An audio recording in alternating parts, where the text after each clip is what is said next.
guys, Megan, Ryan, JC, and today what I want to be talking about is how you can have an ego death experience without having to take the external substance of DMT, dimethyltryptamine. Now yes, it's already produced within our body, not just our human physiology, but also within the plant kingdom and the animal kingdom, but it never normally reaches the high amount, the concentrated amount, to the extent of which a person can start then having astral projection experiences or ego death experiences or seeing sacred geometry, all of the good spiritual stuff that we all want to experience. And so rather than having to sit there and constantly wonder and ponder as to how you're going to be able to attain such a substance, oftentimes people would start meditating and doing all of these complex mental gymnastics just to start to synthesize a concentrated amount of DMT to even start to begin to experience a hint of what us people are talking about. Us, the people who have already experienced a dimethyltryptamine trip or an ego death experience, whether it be through the onset of DMT naturally occurring within our bodies or taking the substance externally. Now, I've experienced an ego death experience on my own without taking it and taking the substance of DMT. Not ayahuasca, but the DMT also found in ayahuasca, which gives people who practice the practice of ingesting the ayahuasca tea the same visions and the same breakthroughs that you'll have if you smoke the DMT externally and or concentrate it enough within your being through meditation practices to the degree where you can experience such an experience, okay? Now, through my many ego death experiences, I have came up with a way to do it automatically without having to take externally the DMT or the ayahuasca. And I've wrote it down into 8 steps.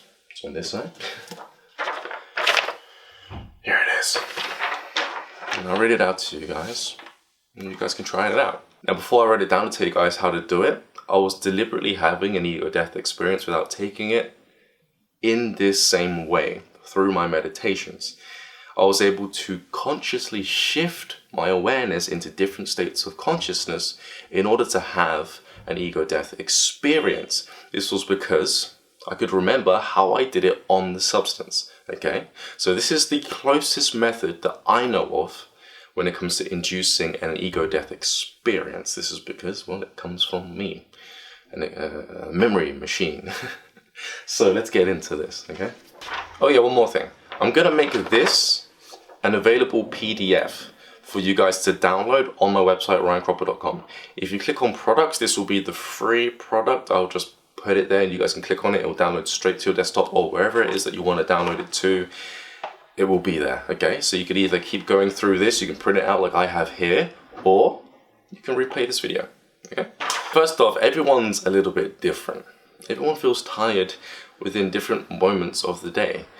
For me, I feel tired roughly around about 2 hours before I go to bed. So if I'm going to bed around about 10 o'clock, I feel tired around about 8 o'clock. So this would be perfect for me to then do this practice. So when is it okay for you? Well, when do you get tired? Because that's when you're going to want to start doing this practice. Step 1, you lay on top of your covers.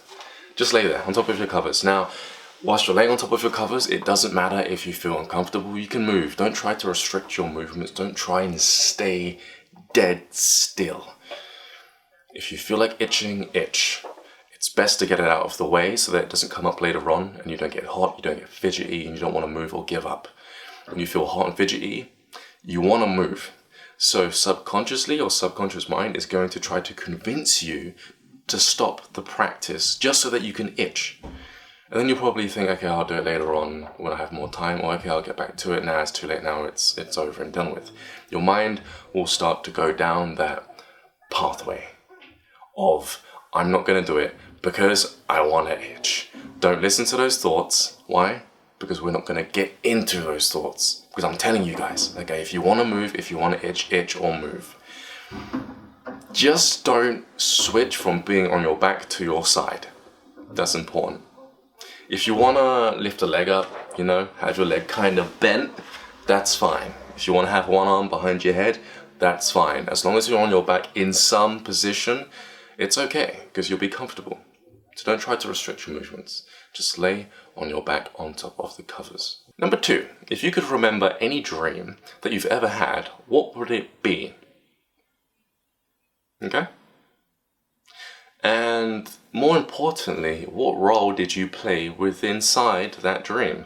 Was you an opposing force to an argument? Was you running away from something? Was you running away from someone? Or was you running towards something because you felt like you should be in another place? Somewhere else, somewhere urgent. Step 3. Now I want you to recognize who you are in relationship to your dream. Are you a friend? Are you a lover? Someone else's boyfriend or girlfriend? Are you a hero figure? Or are you a villain? Now these are just some suggestions. It could be different for you. And if that is the case, then at least now you know who you were inside of that dream. Step 4. With this knowledge, I want you to now bring your awareness back to this dream, this 3D reality. And I want you to think about any roles that you've already played within this life, okay, throughout your experiences. Could be anything, it's fine. It's just you inside of your own head thinking now, okay? So it can be anything. You don't have to worry about being judged.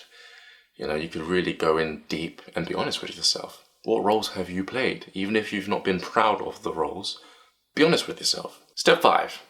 I want you to reimagine any dream that you can with the acknowledgement of character roles and their relationships with dreams. Because you see, now you know what to expect. It won't be a case of you discovering the character roles for the first time. Now your focus is more pinpoint, it's more accurate. You know what to look for already. So now what will happen is you'll start looking for other characters within any of your dreams that you've ever had, and you'll automatically know those characters' relationships with those dreams and the roles that those characters played within those dreams. Okay, now step 6, you'll need to trick yourself into not wanting to remember where you came from, okay? We'll do this by utilizing affirmations, speeches, certain phrases. I want you to say certain phrases.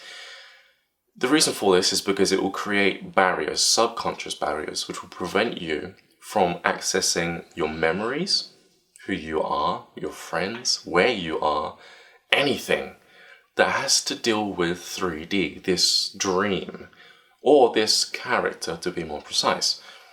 And this is how we're going to do it, okay?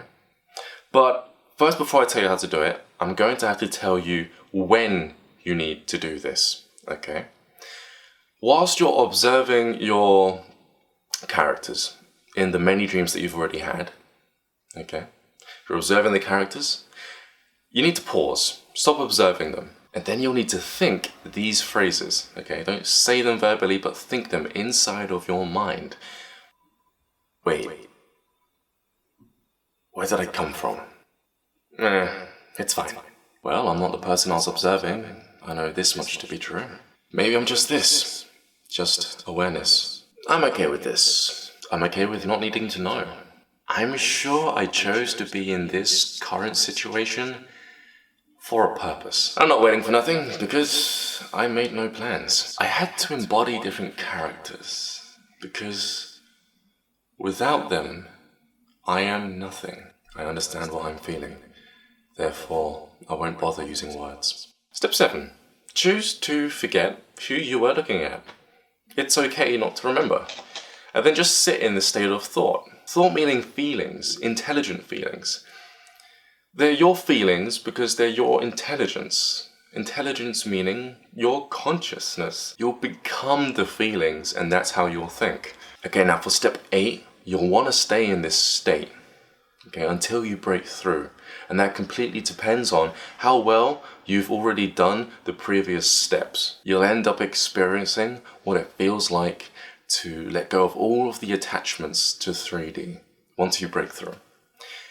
You'll forget what it feels like to be lonely, to feel pain. You'll forget what it feels like to be human, but only for a moment. the more you do this practice, the longer you'll be able to stay within this state. Oh yeah, and by the way, if someone wakes you up out of this state, you won't remember who they are. You won't remember where you are. Forget lashing out and freaking out, because you won't remember what it is to lash out or freak out. You won't have any knowledge, any concept of a freak out. So you won't hit them, you'll just stare into nothingness. Because what you're looking at, you won't recognize. You won't recognize wallpaper, the color of the wallpaper. You won't recognize faces of friends or family. You won't even recognize your wardrobe, clothes, anything that you're wearing, or anything that is near you. Any objects, any chairs, computers, anything that gives you a reference or an identity of a character in 3D. So this is how you'll be able to have an ego death experience without having to take the drugs, you know? And it works. Trust me, it works. Because this is something that I used to do a lot of, just to get away from everything. I use this literally as an escape, as a holiday, as a break. Most people spend tons of money getting away from their problems. I just chose to forget them. And there's nothing wrong with that. Everyone needs a break from now and then. But here's the thing that I've come to believe through understanding what makes a dream, okay? We're not supposed to go to sleep worrying about our problems, worrying or thinking about things that we should have done within 3D, therefore dreaming about us becoming involved in our wildest imagination, in our thought of what we wanted to be. That's what dreams are. They're suppressed thoughts, wants and needs. But once you start acting on your wants and needs, you won't find yourself dreaming about them. And that's because we're supposed to be always acting on our thoughts. Okay? So what I've come to discover about going to sleep is that from that initial point of time, from where we hit our heads against our pillows, we're not supposed to be thinking about anything. Okay? So we're supposed to automatically have a breakthrough. Naturally, it's my belief that we're supposed to be like this during those hours of the night. It's when we completely rest and just detach from everything and properly recharge, only to then come back into this dream. To almost as if I had this theory. Now this is a theory because I haven't even tried this. Because when I came back from taking DMT, it felt as if I had to recreate my reality in order to experience this dream. It just felt like a knowingness. It just felt like I knew how to do that automatically. So I had this idea that what if every night you went to sleep like this, had a breakthrough for hours on end, and then in order to come back, you had to create where you had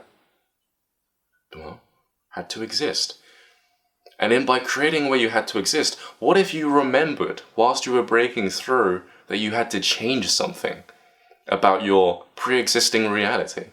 And then when you did come back, because you made that change in your creation process of creating the reality, or in directing your awareness into another probable reality where that circumstance never took place, what if that's the key to changing your reality? Or in other words, quantum jumping. But hey, that's just a thought. Let me know that you want more videos like this by liking, sharing, and commenting on this video in the comment section below. Then I might see you guys pretty soon. Peace.